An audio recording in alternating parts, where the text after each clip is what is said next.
साथियों, elegant cop study for GS channel में आपका स्वागत है। मैं आपका भाई, आपका दोस्त सानू हाजिर हूँ एक नए वीडियो के साथ। वीडियो पसंद आए तो लाइक करें, शेयर करें और सब्सक्राइब करें। साथियों, आप हमारे चैनल से जुड़कर आगामी उत्तर प्रदेश पुलिस भर्ती 26,000 जो आने वाली है, SSC GD 57,000, UP paid 2022, UP ET उपरोक्त सभी परीक्षाओं की बेहतर तैयारी करने के लिए आप हमारे चैनल से जुड़ सकते हैं।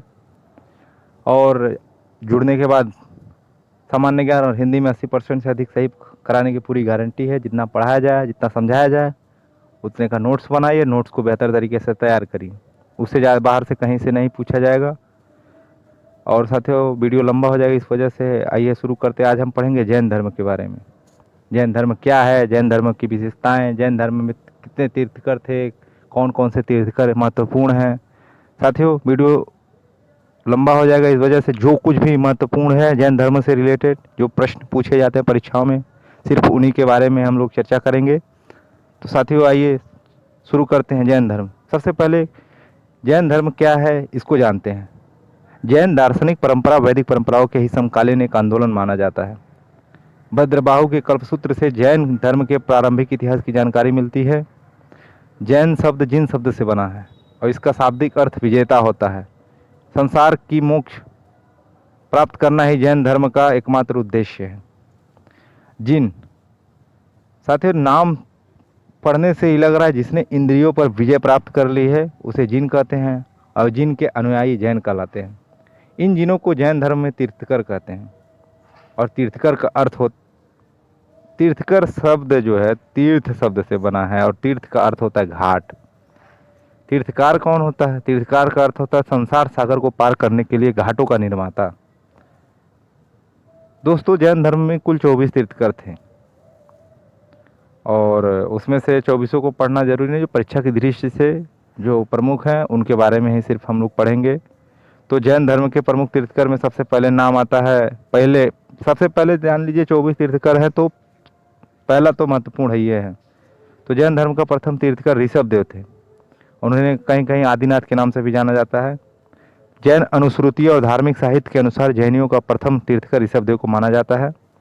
ऋषभ देव का जन्म अयोध्या में इक्ष्वाकु वंश में माना जाता है। ऋषभ देव का उल्लेख ऋग्वेद, यजुर्वेद, विष्णु पुराण एवं भगवत पुराण में भी मिलता है। ऋग्वेद में 2 जैन तीर्थकरों ऋषभ देव एवं अरिष्टनेमि का उल्लेख मिलता है। मतलब जो ऋग्वेद है उसमें 2 जैन तीर्थकर का नाम हम लोग को मिलता है। उसमें ऋषभ देव है और एक अरिष्टनेमि है। तो मतलब पहले तीर्थकर जैन धर्म के कौन थे? अगर पूछा जाए तो आप लोग तुरंत उत्तर देंगे ऋषभ देव। साथियों, जैन ग्रंथों में इन्हें मानव सभ्यता का जनक कहा जाता था। भागवत पुराण में नारायण का अवतार कहा जाता है। या प्रश्न यहाँ से बन सकता है कि जैन ग्रंथों में किन्हें मानव सभ्यता का जनक कहते हैं, तो सीधे सीधे उत्तर उसका आप लोग सीधे दे सकते हैं ऋषभ देव को। इन्हें निर्वाण कैलाश पर्वत पर प्राप्त हुआ। साथियों, बौद्ध धर्म में निर्वाण ज्ञान प्राप्ति को, मतलब जो मोक्ष होता था उसको निर्वाण कहते थे। और यहाँ भी जो ज्ञान प्राप्ति होती है उसको निर्वाण कहा जाता है। तो ऋषभ देव के 100 पुत्रों में से 2 प्रसिद्ध हुए, भरत और बाहुबली। भरत चक्रवर्ती शासक और बाहुबली तपस्वी के रूप में प्रसिद्ध हुए। बाहुबली फिल्म तो आप लोग देखे ही होंगे। तो बाहुबली जो है उसकी एक मूर्ति कर्नाटक के श्रवण बेलगोला में है, और यह भारत की सबसे ऊंची मूर्ति है वर्तमान में। अभी तो स्टैच्यू ऑफ यूनिटी हो गई है सरदार वल्लभ भाई पटेल की। तो पहले भारत की सबसे बड़ी मूर्ति के रूप में जाने जाते थे बाहुबली की मूर्ति, जो कर्नाटक के श्रवण बेलगोला में स्थित है। साथियों, यहाँ से भी प्रश्न बन सकता है बाहुबली की मूर्ति किस राज्य में स्थित है, तो आप उत्तर इसका कर्नाटक दे सकते हैं। और प्रमुख तीर्थकर में दूसरे तीर्थकर थे अजितनाथ। साथियों, अजितनाथ का उल्लेख यजुर्वेद में मिलता है। और 8वें तीर्थकर चंद्र प्रभु का उल्लेख अभिलेखों में मिलता है। 9वें तीर्थकर पुष्पदत्त का उल्लेख भी अभिलेखों में मिलता है। 19वें तीर्थकर मल्लीनाथ हैं। श्वेतांबर परंपरा मल्लीनाथ को स्त्री मानती है। मतलब अगर कहीं आपको संशय रहे कि पहली महिला तीर्थकर, तो आप मल्लीनाथ को मान सकते हैं, क्योंकि श्वेतांबर जो था जैन धर्म का एक शाखा है। आगे आप लोग को पढ़ाया जाएगा। 22वें तीर्थकर अरिष्टनेमि थे। ये भी महत्वपूर्ण है और इसे कृष्ण का संबंधी माना जाता है। यानी प्रश्न बन सकता परीक्षा में कि कौन से जैन तीर्थकर थे जो कृष्ण का संबंधी माने जाते थे। तो उसका उत्तर है अरिष्टनेमी। साथियों, सबसे महत्वपूर्ण, अगर महावीर स्वामी के बाद अगर कहीं से प्रश्न बनता है जैन धर्म में तीर्थकर को लेके, तो पार्श्वनाथ के बारे में बनता है। और वे जैन धर्म के 23वें तीर्थकर थे। पार्श्वनाथ को जैन धर्म का ऐतिहासिक संस्थापक माना जाता है। ऐतिहासिक संस्थापक पूछा जाएगा तो पार्श्वनाथ, और वास्तविक संस्थापक पूछा जाएगा जैन धर्म का तो महावीर स्वामी। पार्श्वनाथ का जन्म वाराणसी, काशी, उत्तर प्रदेश में हुआ था। उनकी माता का नाम वामा और पिता का नाम अश्वसेन था। एक काशी के इक्ष्वाकु वंशी अश्वसेन के पुत्र माने जाते हैं। पार्श्वनाथ का काल महावीर से 250 ईस्वी पूर्व माना जाता है। साथियों, 82 दिन कठोर तपस्या करने के बाद 83वें दिन जो है ज्ञान की प्राप्ति होती है पार्श्वनाथ को। और इनका ज्ञान प्राप्ति के बारे में वर्णन बिजौलिया अभिलेख भीलवाड़ा में मिलता है। जैन अनुश्रुतियों के अनुसार पार्श्वनाथ को 100 वर्ष की आयु में झारखंड में गिरिडीह जिले के समेध पर्वत पर निर्वाण प्राप्त हुआ था। साथियों, प्रश्न बन सकता है कि पार्श्वनाथ को ज्ञान की प्राप्ति कहाँ हुआ था, तो आप लोग इसका उत्तर समेध पर्वत देंगे। और प्रतीक चिन्ह भी पूछ लेता है कि पार्श्वनाथ का प्रतीक चिन्ह क्या था, तो साथियों सांप था। और कहीं कहीं इनका नाम निगटनाथ के नाम से भी जाना जाता। बौद्ध साहित्य में इन्हें निगटनाथ से ही पुकारा गया। पार्श्वनाथ के अनुयायी निगट कहलाते हैं। और त्रिग्रंथ का अर्थ है बंधन रहित होता है। पार्श्वनाथ के 4 प्रमुख उपदेश थे: अहिंसा, सत्य, अस्तेय और अपरिग्रह। साथियों, अस्तेय का अर्थ होता है चोरी न करना, और अपरिग्रह का अर्थ होता है धन न इकट्ठा करना। आइए अब सबसे प्रमुख जो जैन धर्म के तीर्थकर थे यानी वास्तविक संस्थापक महावीर स्वामी के बारे में हम लोग जानते हैं। महावीर स्वामी का जन्म 599 ईस्वी पूर्व में हुआ था, और वैशाली के समीप कुंडग्राम नामक स्थान पर, और वो जाट से क्षत्रिय थे। और बौद्ध धर्म के संस्थापक भी जाट से क्षत्रिय थे। साथ ही उनके बचपन का नाम वर्धमान था। ये भी प्रश्न पूछा जाता है कि निम्नलिखित में से किसका नाम वर्धमान था बचपन में, तो इसका उत्तर आप लोग किसका देंगे? महावीर स्वामी का। साथ ही उनके पिता का नाम सिद्धार्थ, माता का नाम त्रिशला और पत्नी का नाम यशोदा था। बड़े भाई इनके नंदीवर्धन थे और इनकी पुत्री थी प्रियदर्शनी। और इनका जिससे शादी पुत्री का, उनके पति का नाम, मतलब इनका दामाद जो थे जमाता जमाली जी, और ये पहले शिष्य भी थे। साथियों, पूछा जाता है कि इन्होंने तपस्या कितने वर्ष की थी, तो 12 वर्ष। और ज्ञान की प्राप्ति तो ऋजुपालिका नदी के तट पर हुआ था इनको, साल वृक्ष के नीचे। और पूछा जाए कि बौद्ध धर्म में ज्ञान की प्राप्ति किस स्थान पे, तो बोध गया में बोधि वृक्ष के नीचे। साथियों, महावीर स्वामी को मोक्ष की प्राप्ति पावापुरी में हुई। अब आइए जानते हैं महावीर स्वामी जैन धर्म के 24वें तीर्थकर थे और वास्तविक संस्थापक माने जाते थे। तो इनके द्वारा कुछ बातें बताई गई थी, और ये साथियों जैन धर्म के अंतिम तीर्थकर भी थे।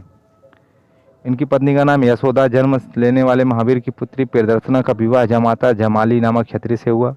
जमाली महावीर स्वामी का प्रथम शिष्य था, जो इनका दामाद भी था, अभी मैंने बताया। पर और महावीर स्वामी बचपन में से ही बहुत ही ज़्यादा मतलब सांसारिक सुखों से, सांसारिक भोग विलास से दूर रहते थे, और इनका मन संसार में नहीं लगता था। इनके मन में विरक्ति के भाव पैदा हो गए थे। इसलिए 30 वर्ष की उम्र में इनके माता पिता के निधन के बाद इन्होंने अपने बड़े भाई नंदीवर्धन से आज्ञा लेकर घर छोड़ दिया और तपस्या करने लगे। साथियों, प्रारंभ में इन्होंने वस्त्र धारण किए, लेकिन बाद में भद्रबाहु के कल्पसूत्र के अनुसार भगवान महावीर ने गृहत्याग के 13 माह पश्चात वस्त्र त्याग दिया, मतलब निर्वस्त्र घूमने लगे, ज्ञान अपना बांटने लगे निर्वस्त्र होकर। दिगंबर के मतानुसार महावीर स्वामी का प्रथम उपदेश राजगीर के विपुलाचल पर्वत के समीप बराकर नदी के तट पर हुआ। वे नालंदा गए, जहां उनकी भेंट मंखली गोसाल नामक सन्यासी से हुई। वह महावीर स्वामी का शिष्य बन गया, किंतु 6 वर्ष पश्चात महावीर की शिष्यता त्याग कर आजीवक संप्रदाय नामक स्वतंत्र संप्रदाय की स्थापना करता है। अगर साथियों एक प्रश्न बनता है कि आजीवक संप्रदाय के संस्थापक कौन थे, तो साथियों इसका उत्तर होगा मंखली गोसाल। और यह संप्रदाय लगभग 1002 ईस्वी तक बना रहा। इनका मत नियतिवाद कहा जाता है। साथियों, महावीर स्वामी को जो ज्ञान की प्राप्ति हुई उसको कैवल्य कहा गया, और अगर ये प्रश्न पूछ ले कहाँ ज्ञान प्राप्त हुआ था, तो 12 वर्ष की कठोर तपस्या एवं साधना के बाद 42 वर्ष की अवस्था में महावीर को जुम्भी ग्राम के समीप ऋजुपालिका नदी के तट पर साल वृक्ष के नीचे कैवल्य मतलब सर्वोच्च ज्ञान की प्राप्ति हुई थी। ये प्रश्न परीक्षा में पूछा जा सकता है कि महात्मा महावीर स्वामी को ज्ञान की प्राप्ति कहाँ हुई, तो आप कह सकते हैं कि जुम्भी ग्राम के समीप ऋजुपालिका नदी के तट पर उनको कैवल्य की प्राप्ति, मतलब जो ज्ञान की प्राप्ति हुई उसी को कैवल्य कहा गया जैन धर्म में। वर्तमान को कैवल्य प्राप्ति के बाद कुछ नाम दिया गया, जैसे उनको महावीर कहा जाने लगा, मतलब महान है जो वीर। कहीं कहीं कैवलिन कहा जाने लगा। जितेंद्रिय माने इंद्रियों को जिसने जीत लिया हो, जिन शब्द से भी उनको संबोधित किया गया। अहर्त मतलब पूज्य और निर्ग्रंथ बंधनों से मुक्त। साथियों, ज्ञान प्राप्ति के बाद महावीर स्वामी की कुछ यात्राएं मतलब यात्रा जारी रही। वे 8 महीने तक भ्रमण करते रहे तथा वर्षा ऋतु के शेष 4 माह पूर्वी भारत के विभिन्न नगरों में विश्राम किया। सद जैन ग्रंथ में ऐसे नगर चंपा, वैशाली, मिथिला, राजगिरी, श्रावस्ती शामिल थे।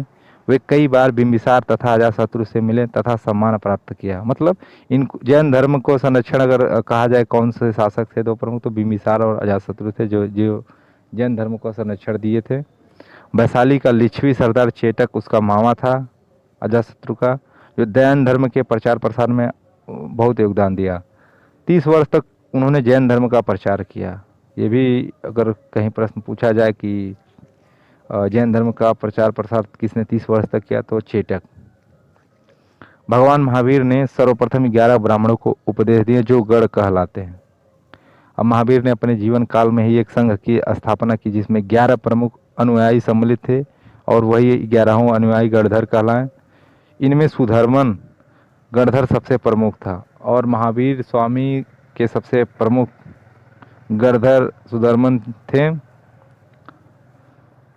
साथियों, महावीर के जीवन काल में ही 10 गणधर की मृत्यु हो गई और महावीर के बाद केवल सुधर्मन जीवित था जो संघ का अध्यक्ष बनते हैं बाद में।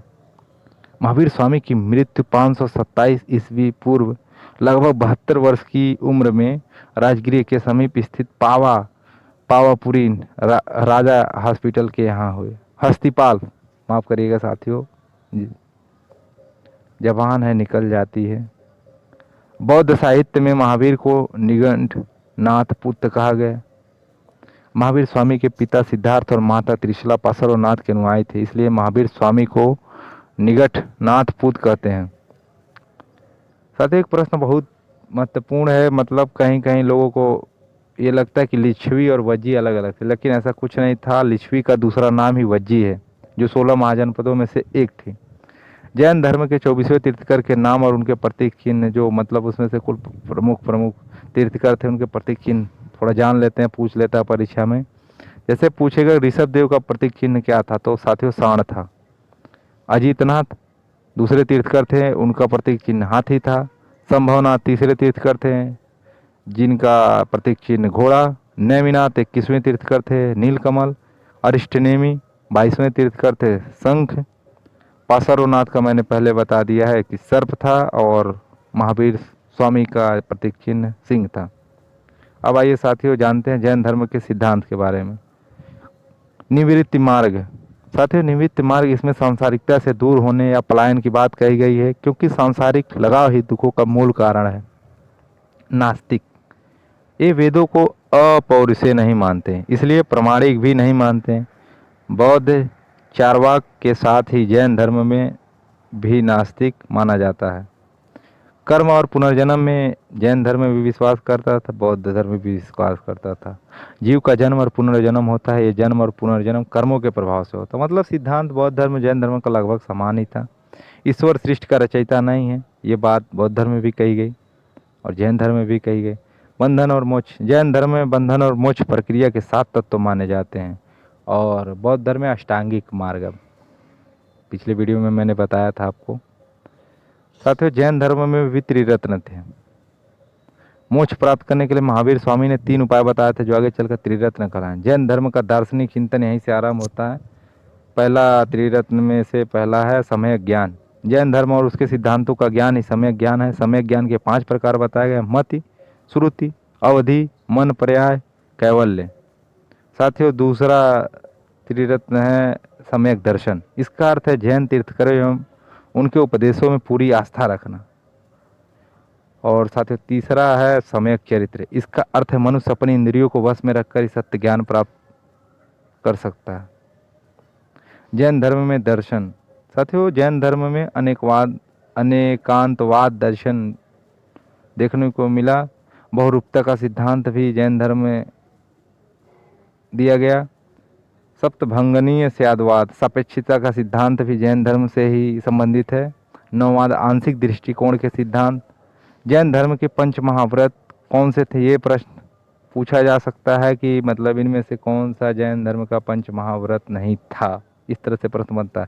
तो मोक्ष प्राप्ति के 3 साधनों का पालन करने के लिए जैन दर्शन में गृहस्थ लोगों के लिए 5 मुख्य नियम बताए गए और उसमें से 4 पार्श्वनाथ ने दिया और अंत में 5वां जोड़ा था महावीर स्वामी ने। साथियों वो चारों थे अहिंसा,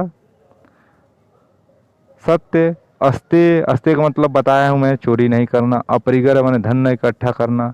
और ये 4 उपरोक्त के 4 जो हैं पार्श्वनाथ ने दिया था ये मंत्र, और 5वां इसमें जोड़ा था ब्रह्मचर्य महावीर स्वामी ने। और उन्होंने महावीर स्वामी ने बताया इन चारों बातों का पालन तब तक नहीं हो सकता जब तक कि मनुष्य विषय वासनाओं से दूर नहीं रहता। महावीर कहते थे कि संसार के सुख दुख का कारण मनुष्य का अंतःकरण है। साथियों पूछा जाता है परीक्षा में कि जैन साहित्य को क्या कहा जाता था, तो इसका उत्तर आप लोग दे सकते हैं कि जैन साहित्य को आगम कहा जाता था। अब जैसे बौद्ध धर्म में 4 संगतियाँ महत्वपूर्ण थे, वैसे ही जैन धर्म की कुछ प्रमुख संगतियाँ थीं जो परीक्षा की दृष्टि से बहुत महत्वपूर्ण है। साथियों प्रथम जैन संगति कब हुई, ये भी प्रश्न आ सकता है।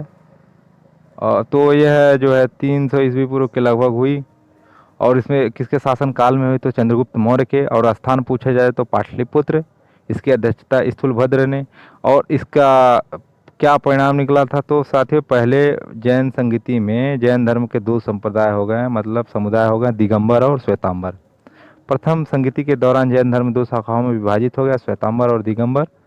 भद्रबाहु और उनके अनुयायियों को दिगंबर कहा गया और ये दक्षिणी जैनी कहलाया। चलो दक्षिण भारत चले गए क्योंकि उस समय मगध में सूखा पड़ा था। स्थूलभद्र उनके अनुयायियों को श्वेतांबर कहा गया। श्वेतांबर संप्रदाय के लोगों ने सर्वप्रथम महावीर एवं अन्य तीर्थंकरों की पूजा आरंभ की। अब जानते हैं श्वेतांबर और दिगंबर में क्या अंतर थे। तो पहले श्वेतांबर जो थे वो स्थूलभद्र के अनुयायी थे और दिगंबर भद्रबाहु के अनुयायी थे। वस्त्र धारण करने की बात करें तो श्वेतांबर जो थे साथी श्वेत वस्त्र धारण करते थे और दिगंबर जो थे वो नंगे रहते थे, वस्त्र ही नहीं धारण। बहुत महत्वपूर्ण है सब जानना। और श्वेतांबर मानते थे कि महावीर स्वामी का विवाह हुआ था, पत्नी उनकी यशोदा थी, पुत्री प्रियदर्शना थी। जबकि दिगंबर दिगंबर जो थे, जो दिगंबर शाखा के जैन अनुयायी हैं, वे मानते थे कि महावीर अविवाहित थे। साथियों दिगंबर शाखा के अंतर्गत जो अनुयायी हैं वो मानते हैं कि स्त्रियां मोक्ष प्राप्त नहीं कर सकती, जबकि श्वेतांबर शाखा के अंतर्गत अनुयायी मानते हैं कि स्त्रियां मोक्ष प्राप्त करती हैं। और ये संप्रदाय के 19वें तीर्थंकर मल्लीनाथ को स्त्री मानते हैं। विचारधारा की बात करें जाए तो श्वेतांबर की विचारधारा सुधारवादी थी, मतलब मूर्ति पूजा करते थे, और दिगंबर रूढ़िवादी थे। मार्ग की बात करें तो दिगंबर जो थे कठोर मार्गी थे और श्वेतांबर जो थे लचीला मार्गी। वस्त्र त्याग तो मैंने बता ही दिया कि मतलब दिगंबर अनुयायी मानते थे कि मोक्ष प्राप्ति हेतु वस्त्र त्याग आवश्यक है, जबकि श्वेतांबर मानते थे वस्त्र त्याग आवश्यक नहीं है। और आधार की बात करें तो दिगंबर मानते हैं कि आगम साहित्य जो है जैन धर्म का जो साहित्य रचना उसको आगम कहा जाता, तो वो अप्रमाणिक है। जबकि श्वेतांबर वाले मानते हैं कि आगम साहित्य प्रमाणिक है। और श्वेतांबर और दिगंबर विभाजन के कारण यही था कि उस समय चंद्रगुप्त मौर्य के समय पढ़ने वाले 12 वर्षीय अकाल, मतलब एकदम समझ लीजिए कि बहुत भीषण अकाल पड़ा था। वही एक मेन विभाजन का कारण बनता है श्वेतांबर और दिगंबर का। इस अकाल के कारण कुछ जैन सन्यासी भद्रबाहु के नेतृत्व में दक्षिण भारत के श्रवण बेलगोला कर्नाटक चले गए, वे दिगंबर कहलाने लगे बाद में, और ये महावीर स्वामी से चला आ रहा। ज़्यादातर जैन अनुयायी स्थूलभद्र के नेतृत्व में मगध में रह गए थे। स्थूलभद्र ने अकाल का सामना करने के लिए जैन सिद्धांतों में कुछ छूट दे दी थी। इसको अपनाने वाले श्वेतांबर कहलाएं। भिक्षुओं के लिए पंच महाव्रत तथा गृहस्थों के लिए पंच अणुव्रतों की व्यवस्था है। मतलब जो भिक्षा मांगते थे वो पंच महाव्रत का पालन करेंगे और जो गृहस्थ थे वो पंच अणुव्रतों। जैन परंपरा के अनुसार अरिष्टनेमी भागवत धर्म के वासुदेव कृष्ण के समकालीन थे। साथियों, अब दूसरी जैन संगति कब हुई तो कब हुई ये महत्वपूर्ण नहीं, लेकिन इतना जानिए कि उस समय शासक कौन थे। तो खारवेल थे। स्थान था सुपर्वत, उदयगिरी, उड़ीसा में। और इसमें क्या हुआ कि 12 अंगों पर पुनर्विचार हुआ था। तीसरी जैन संगति कब हुई ये महत्वपूर्ण है। तीसरी जैन संगति साथियों वल्लभी, गुजरात में नागार्जुन सूरी की अध्यक्षता में हुई। और उस समय तृतीय जैन संगति 2 जगह हुई, तो मथुरा में भी और गुजरात में। तो मथुरा में उत्तर प्रदेश में, और उसके अध्यक्ष इसके दिल थे। और लगभग 313 ईस्वी पूर्व में ये संगतियाँ हुई। इसमें 12 आगमों की रचना की गई। साथियों, जैन धर्म की मुख्य शिक्षाएं कौन सी हैं इसके बारे में जानते हैं। तो महावीर स्वामी ने अपने उपदेश लोक भाषा प्राकृत में दिए थे। और अगर बौद्ध धर्म की बात करें तो उनकी लोक भाषा पाली थी।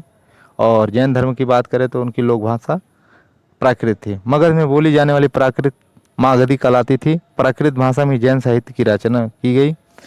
जैन धर्म में संसार को दुख मूलक माना गया। संसार में तृष्णाएं व्यक्ति को घेरे रहती है, यही दुख का मूल कारण है। संसार त्याग एवं संन्यास मार्ग ही व्यक्ति को सच्चे मार्ग पर ले जा सकता है। सृष्टिकर्ता के रूप में ईश्वर के अस्तित्व को स्वीकार नहीं किया गया था। यही हाल बौद्ध धर्म में भी था। वहाँ भी ईश्वर के अस्तित्व को स्वीकार नहीं किए थे बौद्ध धर्म के अनुयायी। यहाँ भी ये जैन धर्म के अनुयायी जो हैं वो स्वीकार नहीं करते। संसार के सभी प्राणी अपने अपने संचित कर्मों के अनुसार फल भोगते हैं। मतलब बौद्ध धर्म और जैन धर्म में बहुत सी समानताएं थीं। साथियों, जैन धर्म के कुछ प्रमुख मंदिर के बारे में हम जानते हैं कि पूछ लेता परीक्षा में कि जैन धर्म के कहाँ कहाँ मंदिर थे। तो जैसे पूछ लेगा कि श्रवणबेलगोला किस राज्य में स्थित है, तो आप लोग इसका उत्तर कर्नाटक देंगे। और वहाँ पूछा जाएगा कि वहाँ कौन सी मूर्ति है, तो बाहुबली की मूर्ति है। बाहुबली जैन धर्म के अनुयायी थे। तो पहले भारत की सबसे बड़ी मूर्ति भी वही थी, बाहुबली की मूर्ति। फिर दिलवाड़ा का जैन मंदिर माउंट आबू में जो विमल शाही आदित्यनाथ को समर्पित है। पावापुरी पूछ लेता कहाँ पे स्थित है, तो बिहार में है। जैन धर्म संसार की वास्तविकता को स्वीकार करता है, पर सृष्टिकर्ता के रूप में ईश्वर को नहीं स्वीकारता। सत्य बौद्ध धर्म की तरह जैन धर्म में वर्ण व्यवस्था की निंदा नहीं की गई है। महावीर के अनुसार पूर्व में जन्म में अर्जित पुण्य एवं पाप के अनुसार ही किसी का जन्म उच्च तथा निम्न कुल में होता है। जैन धर्म पुनर्जन्म तथा कर्मवाद में विश्वास करता है और उनके अनुसार कर्म फल ही जन्म तथा मृत्यु का कारण है। जैन धर्म के मुख्यतः सांसारिक बंधनों से मुक्ति प्राप्त करने के उपाय बताए गए हैं। जैनों के उत्तर भारत में 2 प्रमुख केंद्र थे उस समय। मतलब जैन धर्म के उत्तर भारत में 2 प्रमुख केंद्र थे, उज्जैन और मथुरा। दिलवाड़ा में कई जैन तीर्थंकरों जैसे आदिनाथ, नेमिनाथ आदि के मंदिर तथा खजुराहो में पासरोनाथ आदिनाथ के मंदिर हैं। साथियों, तीर्थकर अभी मैंने बताया था कि तीर्थकर वे थे जो जैन धर्म में उसके संस्थापक थे और जितेंद्रिय तथा ज्ञान प्राप्त महात्माओं की उपाधि थी। एक बहुत महत्वपूर्ण प्रश्न है कि संलेखना परंपरा क्या है। तो जैन धर्म में संलेखना का भी उल्लेख हुआ है। संलेखना मतलब सतलेखना शब्द से मिलकर बना है, जिसका अर्थ होता है अच्छाई का लेखा जोखा। जब व्यक्ति उपवास के द्वारा अपने प्राणों का त्याग करता है, जिस प्रकार चंद्रगुप्त मौर्य ने जैन साधु भद्रबाहु से जैन धर्म की शिक्षा लेकर श्रवणबेलगोला में उपवास के द्वारा अपना शरीर त्याग दिया था, और यही पद्धति संलेखना पद्धति थी। साथियों, संथारा प्रथा